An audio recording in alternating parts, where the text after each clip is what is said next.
21년도에는 매출이 9억이었어요. 근데 23년도에는 75억입니다. 그래서 뭐 단순하게 생각하면 한 8배 정도 이제 성장을 한 거고. 근데 매출 자체가 사실 엄청 크지는 않았어요. 어떻게 과금하지? 라는 이제 궁금증에서 찾아봤더니 네, 안녕하세요. 양재경 회사입니다. 김규현입니다. 원순환입니다. 요새 이제 흑백 요리사가 제일 인기잖아요. 흑백 요리사를 통해서 가장 수혜를 많이 보는 회사가 어딜까라고 생각해 보니까 캐치테이블이라는 이제 회사가 떠올랐습니다. 그래서 오늘은 캐치테이블에서 한번 이야기해 볼게요. 흑백 요리사를 통해서 셰프와 미식에 대한 새로운 인식과 식문화가 형성됐다. 그리고 레스토랑 산업이 제2의 전성기를 맞이하고 있다. 한간에는 뭐 오마카세에서 파인다이닝으로 넘어갔다. 뭐 이제 이런 이야기도 있고요. 캐치테이블 김규현 회계사 써보세요? 이건 쓰는 게 아닌 건가? 그러니까 제가 어디 식당을 예약해야 되는데 이제 캐치 테이블로만 예약해야 되는 식당인 것 같더라고. 그래서 저는 다른 데로 식당을 옮겼어요, 사실은. 근데 이제 근데 원래 이제 나선 사람 새로운 어플을 거의 안 가니까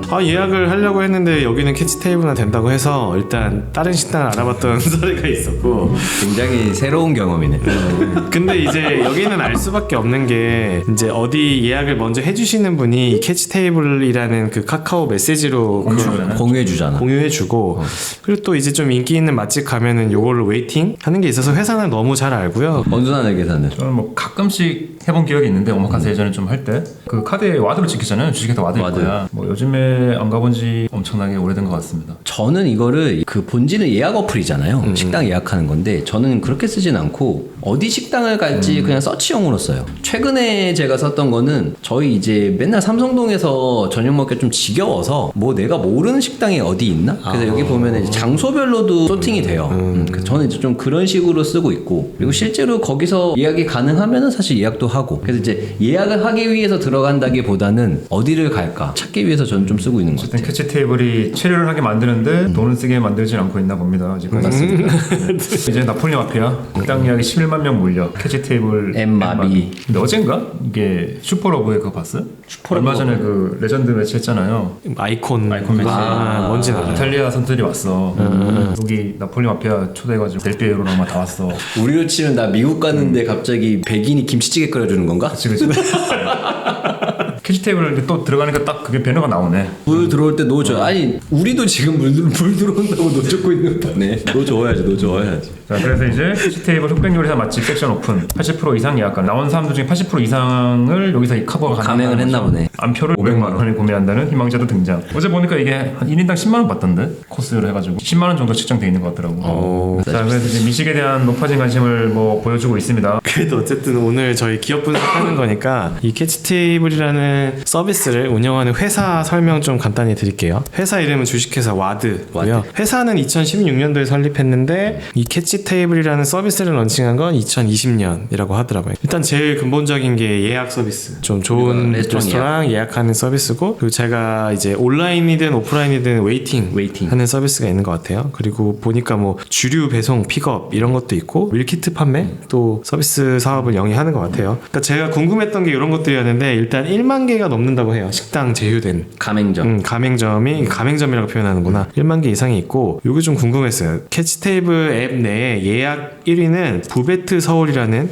진짜 처음 듣는데. 난 뭐 브런치 회사인 것 같아요. 웨이팅 1위는 너무 유명하죠. 런던 베이글 뮤지엄. 맛집 저장 1위는 한우물이네. 한우 오마카세가 맛집 저장이구나. 얘는 진짜 뭐 먹고 사는지 모르겠다.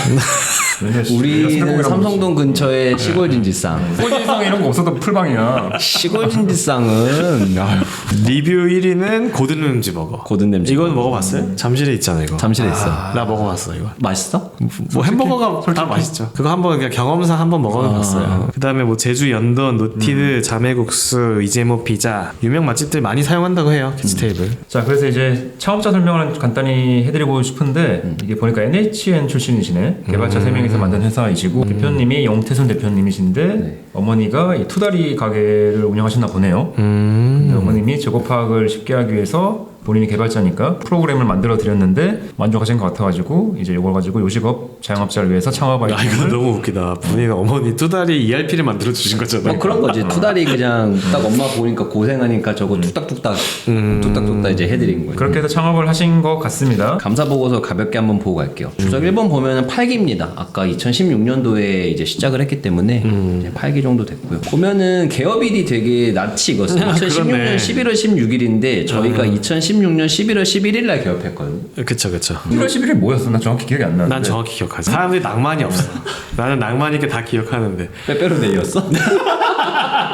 이때가 우리 그 첫 홈페이지 사진 촬영한 날이에요. 아, 그 세 명, 셋이 그 세 명. 정장 입고 돈도 없는데 소고기 먹으면서 우리 오늘을 그 이제 창립 기념일로 정하자. 기억하기가 쉽잖아요. 가장 여튼 많으셨겠네. 개업이 저희랑 이제 비슷하다였고 대표이사가 최대 주주가 용태수님인데 14.8%예요. 투자 유치를 이제 많이 지분이 많이 희석됐죠. 지금 23년도에 프리 IPO 준비한다고 투자 유치를 했는데 IPO 할 때 낮은 지분율이 헛들이 되지 않을까라고 이제 생각을 하고 있어요. 그쵸. 싫어하죠 상장할 때. 최대 주주 지분율 낮은 걸로 문제가 되는 게 컬리인데 제가 방금 찾아보니까 김수라 대표님이 5.6%밖에 안 됐어요. 맞아요. 5% 내외. 네, 5% 내외. 그것보단 높지만 우리가 통상적으로 알고 있는 창업자 지분율 그리고 특히 상장을 준비하는 거 생각해서는 좀 낮다. 그리고 회계 기준은 뭐 프리-IPO 준비를 한다고 했지만 아직 컨버전 하진 않은 것 같아요. 그래서 그냥 아직 의지가 없어 보인다. 네, 그냥 일반 기업 회계 기준을 쓰고 있다. 그럼 제일 쉬운 게 손익계산서 쪽이니까 네. 이거부터 한번 설명을 부탁드리면 좋을 것 같습니다. 근데 이제 설명을 하기 전에 한 가지 이제 말씀드려야 되는 거는 지금 뭐 이제 캐시 테이블이 지금 저희처럼 뭐 기업 분석까지 다루고 사람들이 입에 오르게 내린 거는 24년도잖아요. 저희가 공시낸 거는 23년도 숫자예요. 네네. 그래서 이제 그거를 감안하고 어쨌든 보셔야 됩니다. 생각보다 그렇게 막 볼륨이 크거나 그렇지 않습니다. 네네네. 그래서 그냥 3개년치를 보면 21년도에는 매출이 9억이었어요. 근데 23년도에는 75억입니다. 그래서 뭐 단순하게 생각하면 한 8배 정도 이제 성장을 한 거고. 근데 매출 자체가 사실 엄청 크지는 않았어요. 기대했던 것보다. 기대했던 것보다. 그래서 이제 어떻게 과금하지? 라는 이제 궁금증에서 찾아봤더니 어쨌든 캐치탭은 유료 서비스고요. 네. 뭐 예약 건수에 따라 받지 않을까? 예약 건수에 따라 수수료를 받는 구조고 뭐 기사에 따르면 월간 150건이 미만이면 33,000원 150건에서 300건이면 5만원 300에서 450건이면 77,000원 그리고 최고 구간이 450건 이상이 99,000원이에요. 뭐 이제 부가세 빼면은 사실 뭐 9만원이겠죠. 이거대로라면 사실 흑백 요리사 때문에 엄청나게 많이 몰렸겠지만 매출이 흑백 요리사 때문에 엄청나게 폭발적으로 증가할 수는 없는 거죠. 그냥 단순하게 생각하면 나폴리 마피아의 예약 문의가 엄청 많아져도 그냥 이걸로만 캐파가 치면은 있잖아. 캐파가 있어. 99,000원 이상은 빌링할 수 없는 거죠. 그러니까 나는 보면서 약간 비즈니스 모델이 약간 상충된다는 느낌이 있는데 예약을 잡을 이렇게 도와주는 거잖아요. 그렇죠. 그러면 그거는 인기가 있는 식당이잖아. 그렇지. 근데 인기 있는 식당은 캐파가 한정적이니까. 한정적이지. 그쵸. 뭐 많이 해봤자 99,000원인데. 99,000원이죠. 99,000원. 그럼 인기가 있는 식당이 많아질수록 오히려 매출은 그냥 막혀 있는 거고. 그치. 인기 없는 식당들을 예약을 하게 만들어야 되는데. 인기 없는 식당은 모순이잖아. 모순이잖아. 인기 없는 모순이지. 식당은 어플이 필요 없지. 그치. 그거 보면서 약간 좀 의아했고 비슷한 비즈니스인데 우리가 다뤘던 헤이딜러 하나하나 거래금이 엄청 크잖아요. 그쵸. 거래금이 크죠. 그거는 이익도 나고 그랬단 말이야. 그래서 그 생각을 좀 많이 했습니다. 그리고 사실 조금 더 냉정하게 얘기하자면 그러니까 흑백요리사 출신 분들의 식당이 지금 막 폭발적인 건 맞지만 내 생각엔 흑백요리사 나올 법한 분들은 그 전에도 이미 예약이 꽤 되어 있었어. 맞아. 그냥 최고 구간에서 최고 수수료를 내고 있는 식당이었겠지. 그러니까 이게 좋게 스토리가 흘러가려면 거기가 이제 풀방이니까 이게 흘러가서 옆에 있는 식당이라도 가야 흘러가야 되는데. 과연 그렇게까지 사람들이 예약을 할까 의문이 좀 있긴 있습니다. 이건 그냥 보다 보니까 궁금한 건데 근데 그럼에도 불구하고 지금 양 대표님처럼 들어가서 식당을 막 검색하고 보잖아. 그러면 광고 수수료는 아직 안 받아요? 광고 수수료가 있긴 할 텐데 손익계산서에 구분이 구분이 되진 안 되구나. 않아요. 왜냐면 하겠죠, 이젠 하겠죠. 그게 아니면 단순히 예약 수수료 비즈니스로는 여기서 얘기한 약간 역설적인 부분도 모순도 있고 아까 근데 지금도 캐시탭에 들어가면 H&M 광고가 있어요. H&M은 옷이잖아요. 옷. 그러니까 그런 광고는 무조건 있는데 있죠. 사실 우리가 이런 플레이를 되게 많이 봤어요. 아마 캐치테이블도 수수료를 과금하겠지만 사실 얼마만큼 수익이 날까? 그래서 요즘 투자 시장에서는 사람들 모아놓고 광고로 돈을 벌겠다는 게 더 이상 설득이 안 돼요. 설득이 안 되죠. 그 정도 광고가 되려면 거의 뭐 페이스북 메타급이 돼야 된다고 하더라고요. 그래서 캐시테이블 들어가 보면 어쨌든 뭐 옷 광고가 있었습니다. 매출 얘기 나왔고 이제 뭐 영업비용 손실감 간단히 얘기해 주면 좋을 것 같습니다. 11년도에는 40억 쓰고 있다가 23년도에는 290억을 쓰고 있어요. 매출도 많이 늘었지만 비용도 많이 늘었고. 인건비가 엄청 늘었네요. 그래서 영업 손실이 작년 기준으로는 215억 정도. 영업 비용 작년에 290억을 썼는데 뭐에 그렇게 많이 썼나를 좀 정리를 해봤어요. 해보니까 290억 중에 제일 많은 거는 인건비예요. 네. 그러니까 인건비는 제가 손익계산서에서 급여, 퇴직급여, 복리후생비를 더한 금액이거든요. 이게 한 160억 정도고. 그다음 많이 쓰고 있는 거는 뭐 지급수수료, 그리고 광고선전비 24억, 뭐 판촉비 19억. 그래서 거의 이게 위에 한 4개의 카테고리가 전체 영업비용의 86%를 이제 차지하고 있습니다. 인건비가 2년 만에 10배 더 늘었잖아요, 이거. 맞아요. 근데 뭐 제가 조금 단순하게 직관적으로 생각해 보면 매출 가지고 인건비도 못 내고 있는 거거든요.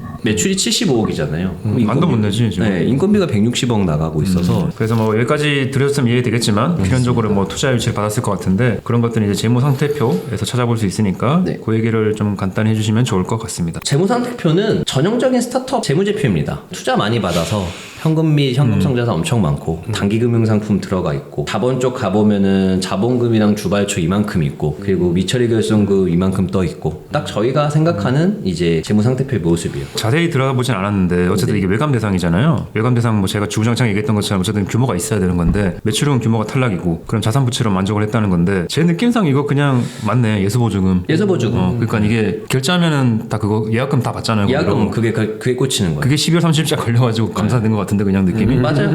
그 미지급금도 엄청 커요. 미지급금만 100억 있거든요. 제 생각은 감사받을 회사 사이즈는 아닌데 어떤 비즈니스 특성상 뭔가 특성상 자산 부채가 이제 뻥튀기 돼가지고 펌핑 돼 있죠. 그러니까 고객들의 예약금이나 이런 게 캐시테이블 다 거쳐가는 거잖아요 지금. 사실 현금이랑 이제 보증금이 같이 있는 같이 건데 잡히는 사실 둘 다 회사 건 아니야. 그러니까. 어쨌든 그것 그러니까 때문에 그것 때문에 이제 규모가 커지니까. 규모가 커지지. 그거 한번 설명해 주시면 좋을 것 같습니다. 네, 그래서 뭐 현금형 현금성 자산이랑 단기금융상품은 사실 저희 눈에는 똑같은 걸로 보여요. 여기 합치면 이게 한 612억. 그러니까 투자받고 현금만은 전형적인 이제 스타트업의 재무제표고 그리고 나서 자산이랄 게 사실 특별히 없습니다. 저거를 빼고 나면 왜냐면은 자산 총계가 684억인데 저게 612억이거든요. 그렇게 이게 치면은 뭐 엄청 뭐 장치 산업도 아니고 뭐 그냥 장치 해봤자 산업도 뭐 개발해서 프로그램 돌리는 건데. 그래서 뭐 특이했던 거는 그냥 무형자산, 기타 무형자산 새로 사온 게 소프트웨어 같은데 22억이나 잡혀 있어서 뭐 어쨌든 뭐 하나 사신 것 같아요. 부채 보면 아까 권액회사가 잘 말씀해 주셨는데 부채 중에서 가장 큰 금액은 예수보증금이라는 거예요. 그러니까 22년 말에도 141억, 23년 말에도 146억. 이거 예약해 보셨으면 아시겠지만 꽤 많이 받아. 예약금을 내야 돼요. 예약금이 꽤 안 해봐서 몰라요. 예약금 내야 돼. 예약금이 한 20%나 그래? 엄청 커. 예약금이 생각보다 많아요. 엄청 커. 그러니까 우리가 보통 노쇼 방지하기 위해서 받는 예약금 수준은 아니에요. 이렇게 많이 내야 돼?라는 느낌 정도의 예약금. 그래서 예약하는 순간 카드가 긁히면서 주식회사 와드가 떠. 그게 그리고 이제 예수금 보증금으로 바뀌니까 둘 다 펌핑이 바뀌는 된 거지. 거죠. 그래서 이제 보면은 식당 예약할 때 예약금이 이제 예수보증금 잡히는 거고, 그리고 이게 현금으로 동시에 잡히겠죠. 자산 부채가. 부채 중에 제일 큰 게 예수보증금이고 이게 전체 부채 한 278억 중에 절반 정도 차지하고 있다. 그래서 매수보증이 146억이잖아요. 그러니까 현금 146억이 회사 게 아니에요. 사실 까야 돼. 까야 돼. 차감해야 돼. 이거는 내 돈이 아니야. 예수보증금은 말 그대로 아직 예약한 날짜가 도래하지 않아서 잠깐 보관하고 있는 보증금 느낌이고 저 미지급금은 진짜 이제 정산 확정돼서 거래처 줘야 되는 것 같아요. 맞아요. 권액회사가 말한 것처럼 현금이 되게 많은 것 같은데 사실 우리 게 아닌 어찌 보면 한 달 내로 지급돼야 되는 돈이 한 250억 깔려 있는 거예요. 그러니까 여유 현금이 그렇게 많은 건 아니에요. 그래서 뭐 부채 뭐 이것도 전형적인 스타트업인데 은행 차입금은 없습니다. 사실 이제 이렇게 전통금융기관에서 손실이 나는 회사한테 돈을 빌려주진 않죠. 돈을 빌려주지 않고. 투자를 또 워낙 많이 받았네요. 이게 네, 보니까. 그래서 뭐 투자를 많이 받아서 뭐 굳이 차입에 니즈가 차일 없어서 필요 없고. 그래서 자본 총계는 406억인데요. 이건 이제 미처리 결손금, 누적 결손금 382억을 차감된 거고 그냥 자본금과 주발초를 더해 보면 한 786억이에요. 초기 이제 자본금이 5천만 원으로 설립했으니까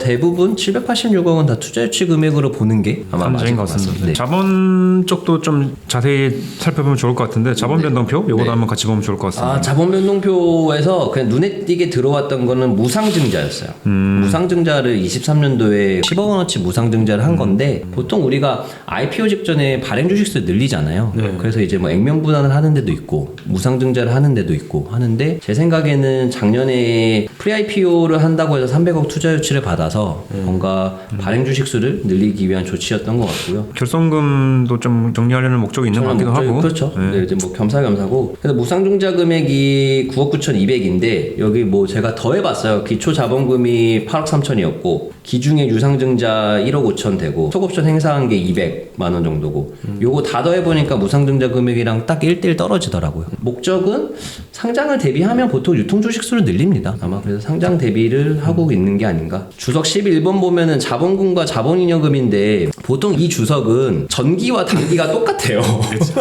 항상 똑같은데 발행 주식 수가 사실 2배 이상 늘었거든요. 그쵸. 아 이게 쓱쓱 보다가 이제 좀 보였던. 그럼 이제 자본까지 받고 현금 흐름표도 같이 보시면 좋을 것 같습니다. 네. 네. 현금 흐름표를 쭉 봤는데 그냥 쓱 봤었을 때 영업활동 현금 흐름이 전기에 플러스 61억이 됐던 게 좀 의아했어요. 왜냐면 이거 아닐 것 같은데 예수 보증 들어간 거 아니에요? 이거? 맞아요. 이게 맞아 근데? 뭐 이제 저는 그 얘기를 하고 싶었어요. 그러니까 이야기가 어떤 거냐면 손익계산서는 엄청난 큰 손실이잖아요. 사실 이 회사는 영업으로 돈을 벌 수 있는 회사가 아니라는 게 그러니까 감사보고서 쭉 보면서 내려오면 손실이 많이 났다는 걸 인지한 상태에서 현금 흐름표가 22년도가 플러스길래 뭐 때문에 이렇게 플러스가 됐나 보니까 이제 미지급금이 증가했고 예수보증금이 증가했고 그래서 이제 요런 것들에 뭐 현금 흐름표를 그리는 방식이 요런 걸 이제 반영하게끔 돼 있으니까 근데 영업 활동으로 분류하는 건 맞긴 맞는데 영업 활동을 분류하는 건 맞죠. 그게 어쨌든 금액이 크다 보니까 네. 이렇게 보면 진짜 영업 활동 61억을 번 것처럼 나오잖아요. 것처럼 보이잖아요.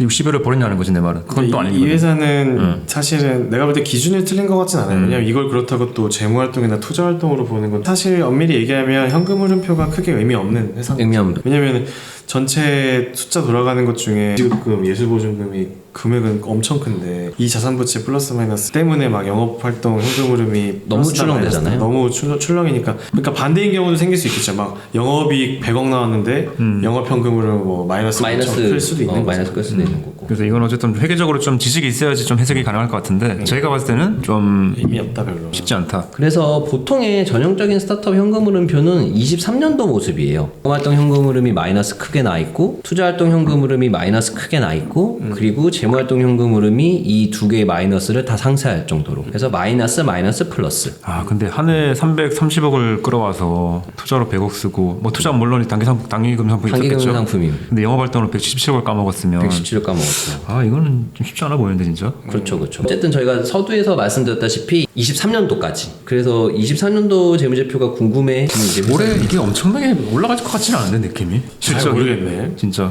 여기서 진짜 실적이 엄청 개선되면 되게 뭐 박수 쳐줄 일이고 근데 쉽진 않을 것 같다 개인적인 생각입니다. 아마 그거는 해보고 싶어. 그 건순현의 회사가 올해 초에 했던 것처럼 작년에 다뤘던 거 실적 분석하면 여기 진짜 궁금하다.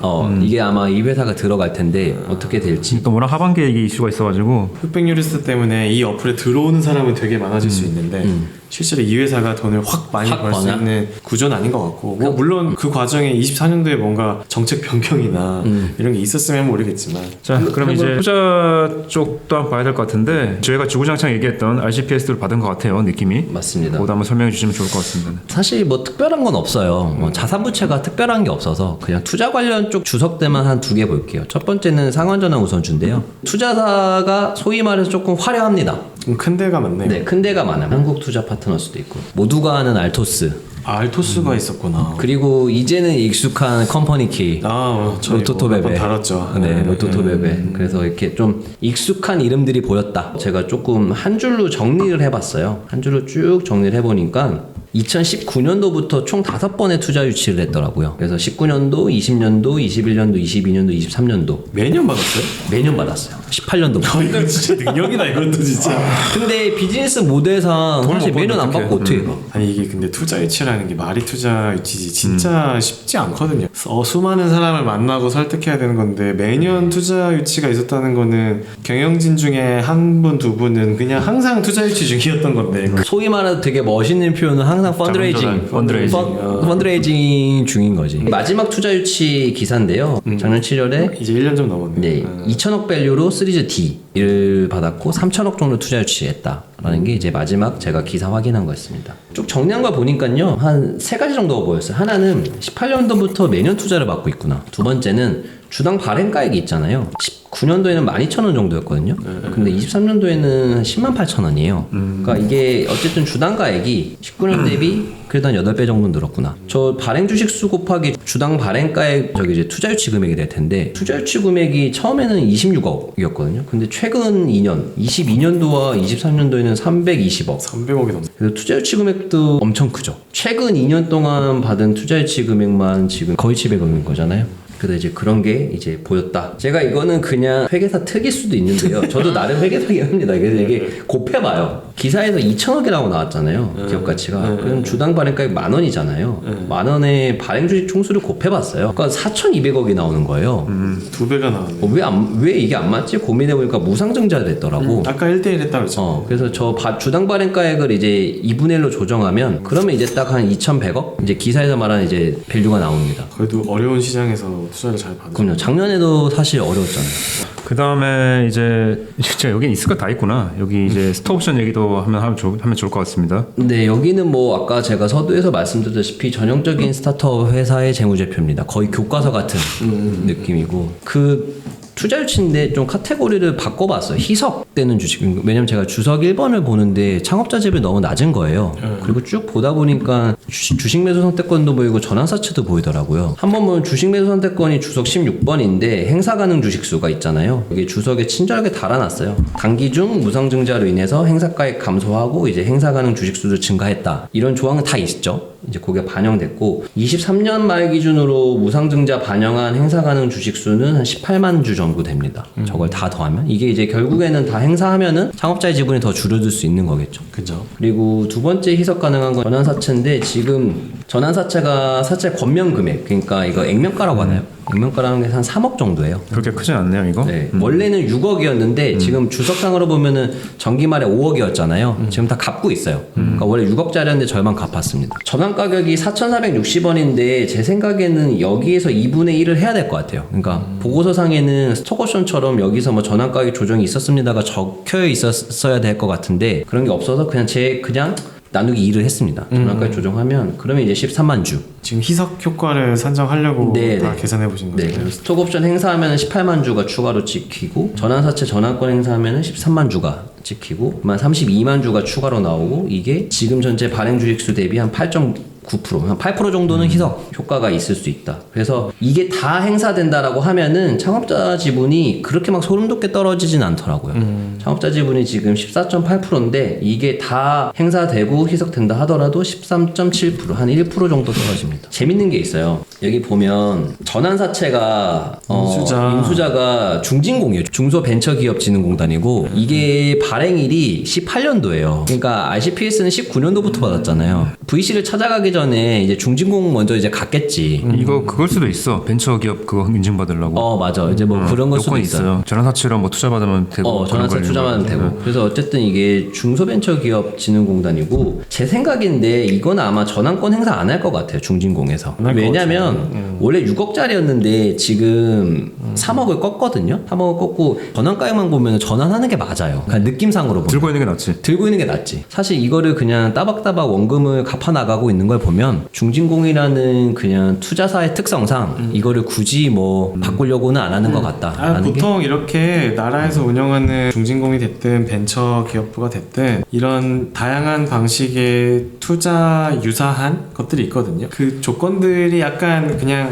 다 지원해주는 성격이에요. 지원해주는 성격이고 여기 보면 표면 이자도 0.25%야. 돈 벌려고 하는 거 아니야. 네, 돈 벌려고 하는 게 만기 아니야. 보장 수익률 3%밖에 안 되는데. 그래. 제 생각인데 원금 상환을 못하는 상황이 오면 그러면 이제 중진공에서는 원금을 날릴 수는 없으니 그때 이제 그러니까 주식으로 받아가지 않을까? 그냥 그 느낌입니다. 근데 투자 받아서 그걸로 이제 갚을 수는 있으니까. 그래서 아마 희석 가능 주식이긴 하지만 실제로 희석이 될 것 같지는 않다. 전환사채로. 근데 이제 여기까지 한 게 이제 일반 기업 회계 기준인 거잖아요. 일반 기업 회계 기준. 근데 이거 쭉 보다 보니까 뭐 결국에는 IPO 하려면은 계속 얘기했던 IFRS 바꿔야 되고. 과시. 그러면 이제 회사가 뒤집어질 게 엄청 많이 보이는데 RCPS, 스톡옵션. 스톡옵션. 그러니까 회사가 불리한 건 다 이제 비용으로 반영되는 거잖아요. 거잖아요. 그렇게 하면 좀 재무제표가 엄청 지금보다도 안 좋아질 것 같은 느낌이 들긴 됩니다. 그럼 이제 모든 이제 스타트업이 겪는 성장통이라 그래야 되나? 상장을 하기 위해서는 피해갈 수가 없는 그런. 근데 여기는 그 위험 요소가 다 있어가지고 이거 되게 스타트업 교과서인 것 같아요. 바꾸면 이거 손실 엄청나게 나올 것 같습니다. 제 맞아요, 생각은. 맞아요. 그래서 아마 그럴 수도 있을 것 같아요. 24년도 보고서는 컨버전돼서 IFRS도 공시가 돼 있을 수도 있을 것 같아요. 올해 거는. 네, 왜냐면 23년도에 프리 IPO를 준비한다고 300억을 받아놔서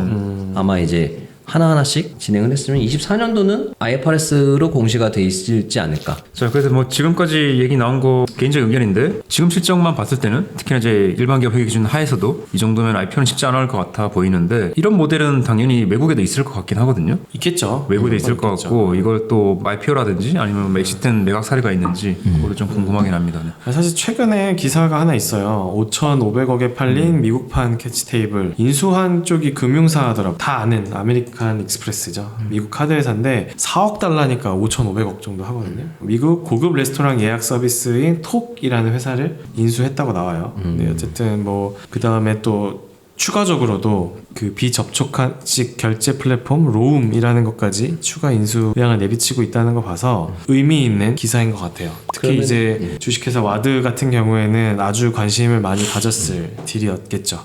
카드사가 어쨌든 산 거네. 뭐 아마 분명히 시너지 노리는 게 있을 것 같아요. 왜냐하면 얼마나 많은 음식점이 있는지 모르겠지만 거기서 다 이제 외식 결제할 거고 카드로 단순히 음식뿐만이 아니라 다른 뭐 호텔이 됐든 다른 것들에 대한 예약까지 같이 할 수도 있을 거고. 사실 저희가 캐치 테이블은 한국에서 얼마나 쓰이고 어떤 위치인지 대충 감은 있는데 이제 미국에서 톡은 뭐 써본 적도 없으니까. 그러니까 이게 그냥 뭐 얼마나 캐치 테이블이랑 규모나 이런 점유율 차이가 큰지는 모르겠어요. 그런 문화적인 차이도 있을 거 같고 미국에서 외식을 사람들이 어떻게 예약하는지 뭐 이런 걸 잘 모르니까. 근데 어쨌든 캐치 테이블은 이 서비스 만들 때부터 이 톡이라는 거 당연히 벤치마킹 했을 거고 알고 있었을 거고. 근데 자기가 벤치마킹 했던 회사가 누구나 알고 있을 세계적인 그 글로벌 금융사에 인수됐다고 하니 이쪽 방향의 전략이나 신사업을 하지 않을까요? 벤치마킹 하지 않을까요? 나라면 그럴 것 같은데. 뭐 저라도 꼭 이제 엑시 전략을 IPO만 갖고 가진 않겠죠. 뭐 투자사들한테 IPO가 됐든 매각이 됐든 어쨌든 투자금을 회수시켜드리면 되는 거니까. 그렇죠. 그리고 요즘에는 이제 뭐 IPO 자체가 좀 많이 타이트해졌다고 해야 되나? K뱅크도 또 철회했고. 지금 그냥 23년도 재무제표 기준만 보면 IPO 통과 못할 거예요. 못하죠. 24년도에 어떻게 되는지 모르겠지만 네. 뭐 그것도 한번. 그래서 나는 여기 회사는 진짜 내년도에 공시 업데이트할 때 꼭 궁금한 회사 중에 하나예요. 24년도에 꼭 팔로우 하도록 네, 하겠습니다. 팔로우 하면 좋을 것 같고. 파인다이닝 유행이 어디까지 갈지가 좀 개인적으로 궁금하고 그게 유행이 언제까지 갈지도 모르겠고 제가 봤을 때는 유행이 또 식을 것 같습니다. 분명히 식을 것 같고 너는 항상 모든 유행은 식는다 주의더라. 그러니까 유행이지. 그치. 그치. 이게 유행이라는 게 깔고 있는 게 식는다가 깔고 있는 거니까. 그쵸, 그쵸. 그래서 어쨌든 개인적으로도 내년 실적이 좀 기대되는 회사이긴 합니다. 올해 실적 기대되는 회사고 알겠습니다. 트렌드에 맞게 흑백 요리사. 한발 레전 뭐- 트렌드, 한발 레전 트렌드를 또 준비해 오겠습니다. 한발 레전 트렌드가 나는 우리 결에 맞는 것 같아.